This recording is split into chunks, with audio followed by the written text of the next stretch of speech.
four-year starter. It was his powerful running on offense and his outstanding linebacker play on defense that played major roles in the Hilltoppers having two championship seasons, one being an undefeated season in which Paul was the team captain.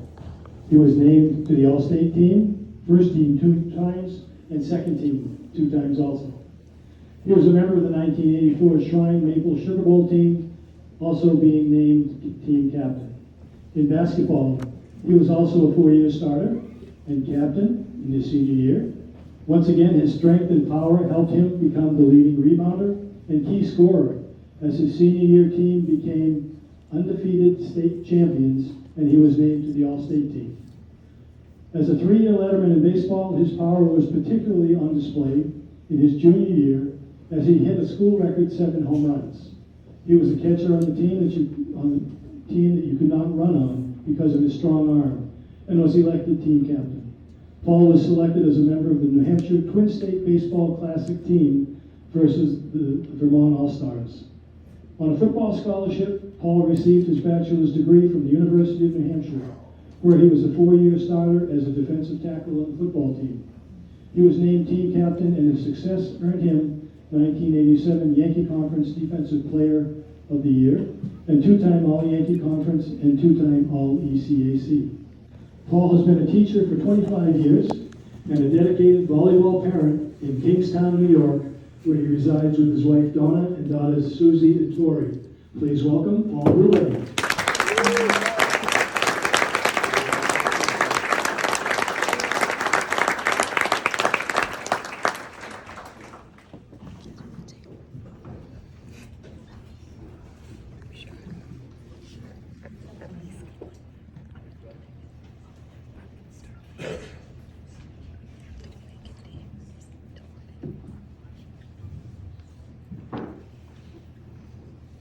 I'm a little disappointed no one's cried yet.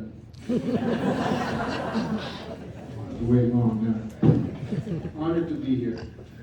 I'm going to read. Congrats to my fellow inductees here tonight, and thanks to the committee for all the important work you do. I have a lot to be thankful for. My family of 4, my brilliant, beautiful wife Donna, my daughters Susie and Tori. A lot of great times at Somersworth High, but the best thing that ever happened to me was meeting Donna, my best friend. She almost went to Berg Academy, Ski Academy, to ski. Fortunately, she stayed here and never expected me to keep up with her on the slopes. It wasn't happening. Our amazing daughters, Susie and Tori, they fell in love with volleyball, both played collegiately. Kingston High has over 1,600 students, and they hold 3 of the 5 individual records there. Best libero and setter in team history right there. I love playing, but watching your own kids compete and have success, that's a whole other level of joy and pride, and I couldn't be prouder. So glad they're here tonight. My sister Lauren and my brother Gary are here, along with my sisters Donna and Sandy. We're the best siblings a kid could have. They always included me and continue to support me while starting families of their own. I adored my brother Gary. He was good at everything. He made me better. And we were tough to beat. We never lost a game in the Farmington Men's League. We took 10 $10 off 2 guys on a Manchester playground coming back from Bob and Nancy's wedding. In slacks and loafers. Just had to say slacks. I moved in with Bob and Nancy after living with Nana and Bumpy. Just starting their own journey. They have a teenage son in the house already. You all know how well behaved I was. And then Kim arrived in October of '82. Talk about sacrifice. Bob and Nancy, Nana and Bump, I wouldn't be here without you. Never thank you enough, so thank you so much. Did you guys hear that other part?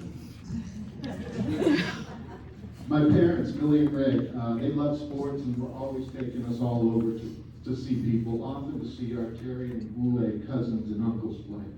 A lot of great athletes in this family. My dad scored 16 of the 35 points in the 1950 title game, more than me in all 11 games at Lundholm combined. Millie was a prankster, as any of you who know her knows. She loved engaging with people and kind of trying to get at them, right? One of our football games, she says to Nan and Aunt Sue, "Wow, Kyle's socks are so much whiter than Paul's." Of course, Nan did my laundry, and as a fullback linebacker, if my socks were cleaner than Kyle's, we had a problem. Mom and Dad were always positive, never criticized my coaches, my teammates. They were the best. Got to mention my in-laws, Gene and Paul Flahan, always supported me, and along with the Flahan girls were always in my corner. So thanks to all of my incredible family. Love you guys. Somersworth is rich in tradition. Our success in the 80s was nothing new.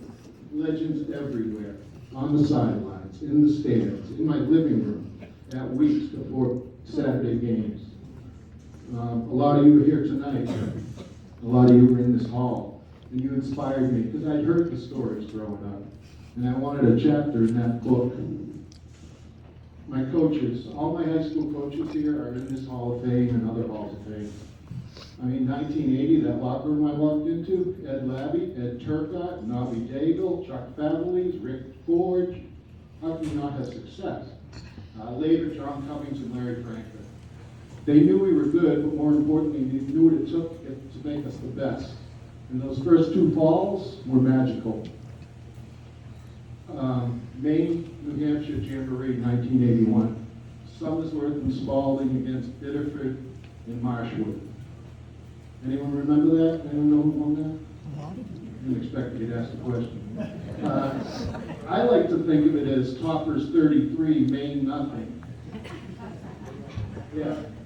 Maine 42, Spalding nothing. Yeah, Hugo ducked us that year, but Division II opponents could not, and we outscored them 294-40 that year. Dominance like that is rare. It doesn't happen without the guys who practice daily, trying to tackle the Henleys, the Pattersons, the Labbies. That's no easy task, so thanks to all my teammates.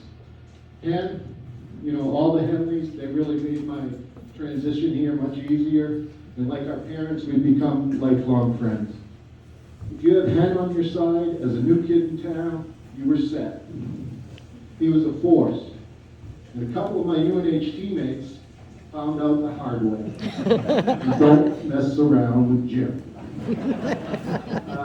Played with two amazing guards at Somersworth, Jimmy Parrott. Best athlete I ever played with. Great hands, made everything look so easy, and no one worked harder than Jimmy. Kyle was immediately our best player. The minute he stepped on the floor as a sophomore, he was our leader. He made everyone better. And don't get me started on the great debate of Farmington versus Somersworth in that 84 season, because Kyle was the difference, and Larry would have outcoached him. 83 is on me, coach. You should have had another title. Danny Chick, don't do that. Just going to close with a couple of my coaches here. Ed Turcott. I mean, we loved playing for Coach Turcott. He was so positive. He was so kind. But he also was tough, and he was fair. 3-6 in 82. 83, we were a hanky away from playing for our third championship in 4 years. We were a tight group because of Coach Turcott. We believed in each other. He really fostered that. That was the best coaching job in my time here. And thanks for calling out that bullshit holding call in the papers, Ed. Lucky we're the kind of coaches in here, Dan. And finally, Ed Labby. Not much that hasn't been said already. Excellent play caller, game planner, tactician. I mean, he kicked off both halves of our title game my freshman year. That team had just shut us out 3 weeks earlier. I mean, who does that?